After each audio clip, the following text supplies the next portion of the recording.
Александр, давайте падсумуем тады гэты ваш першы адказ.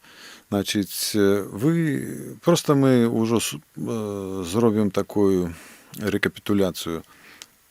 Літва захапіла. Да. Ваш адказ: Літва захапіла ваеннай сілай і тэрыторыю сучаснай Беларусі. Так?